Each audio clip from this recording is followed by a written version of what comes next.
There's something your cat has been trying to tell you for years. Not with noise, not with drama.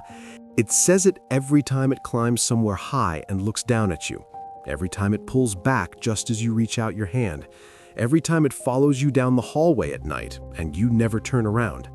The question isn't whether your cat loves you. The question is, have you ever given it a real reason to trust you? Imagine you come home after a long day. You open the door, and there it is, your cat, on top of the refrigerator. You lift it down without thinking. You say, "Get down from there." It looks at you and climbs back up the moment you turn away. Most of us call that stubbornness, but your cat isn't defying you. It's searching for the one place in your home where it feels completely safe. In nature, height is everything for a cat. From above, it can see without being seen. It can breathe. Research shows that cats with access to vertical spaces have significantly lower stress levels than those without. This isn't a preference, it's a need. Think about your home right now. Where does your cat go when something frightens it? Under the bed? Behind the couch? It hides low because you never gave it the chance to feel safe up high. A wall shelf, a tall cat tree by the window. Sometimes that's all it takes for your cat to stop hiding and start watching. And that shift from hiding to watching is the moment your cat begins to feel like that home belongs to it too. How many times a day do you touch your cat without it asking you to? You walk past, you reach down, you scratch behind its ear. It pulls away or stays still with that expression you can never quite read. And you keep going because you're doing it out of love.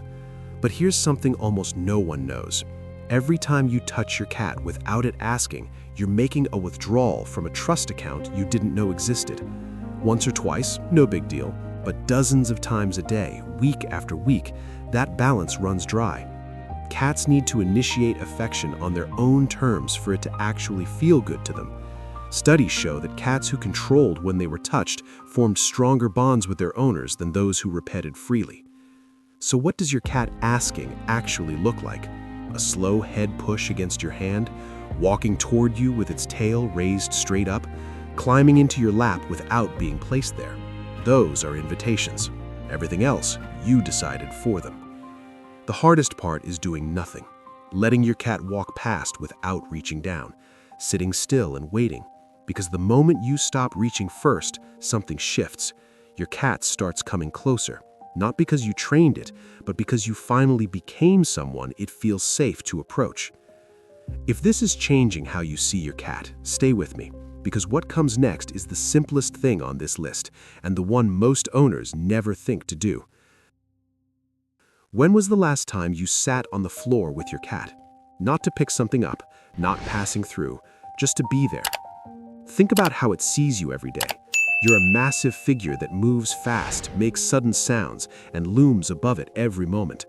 From its perspective, you are unpredictable, and unpredictable things don't feel safe. But something changes when you lower yourself to its level. Cats interpret our height and upright posture as dominance or threat. The smaller you make yourself, the less threatening you become. Try it today. Sit on the floor a few feet away from your cat. Don't call it, don't reach out, just be there, at its height. Most cats look at you differently almost immediately. Some move closer, others simply relax more deeply where they lie, because for the first time, you're not something to monitor. You could spend months trying to earn its trust with treats and toys, or sit on the floor for 10 minutes and let gravity do the work. There's a moment that happens dozens of times a day in every home with a cat, and it's almost always done wrong. You walk over, you extend your hand, you go straight for the head. To you, it's affection. To your cat, it's like someone walking into your space and hugging you before saying hello. Its sense of smell is 14 times stronger than yours.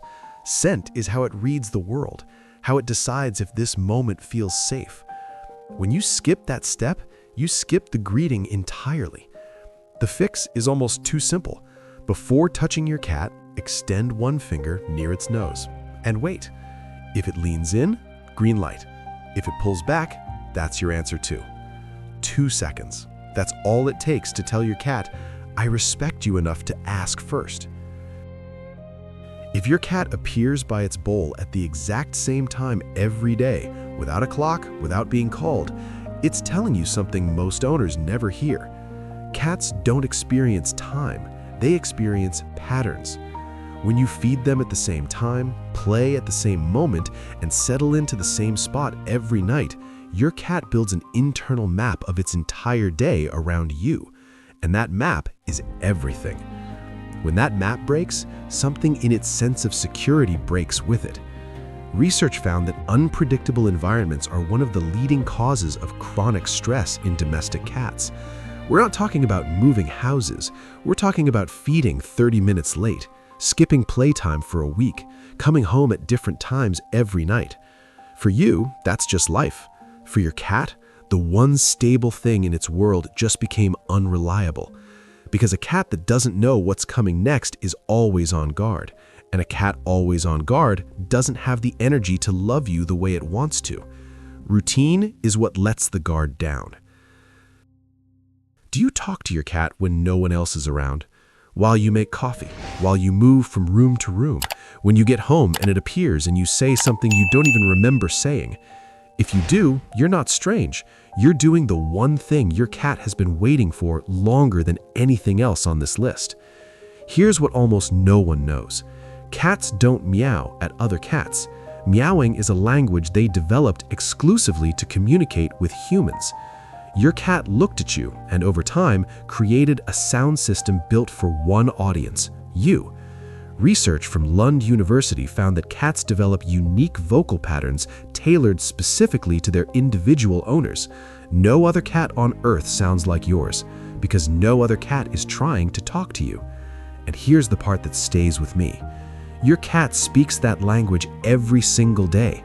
At the door when you come home, in the kitchen while you cook, down the hallway when it follows you at night. It talks, and most owners never talk back. You don't need special words or a particular tone. Just talk to it the way you'd talk to someone you share your life with. Tell it about your day. Say good morning when you wake up. Narrate what you're doing while you cook. It sounds silly, I know, but research shows cats recognize their owner's voice and respond to it differently than to a stranger's. They listen, and they know when you're talking about them. Here's what I keep coming back to every time I learn something new about cats. They're not difficult animals, they're not cold, they're not indifferent. They're creatures that learn to live inside our world, with our noise, our size, our impossible schedules, and still chose to stay close. They chose to follow you down the hallway, to sleep in your room, to watch you from their high place. Your cat has always been waiting, not for you to be perfect, just for you to notice. If something here made you see your cat differently, tell me in the comments. I'd love to know which moment felt like yours. And if you know someone who shares their life with a cat, send them this. Sometimes the most important thing we can do for someone is help them see what was always there. Your cat doesn't need you to be perfect. It just needs you to be present.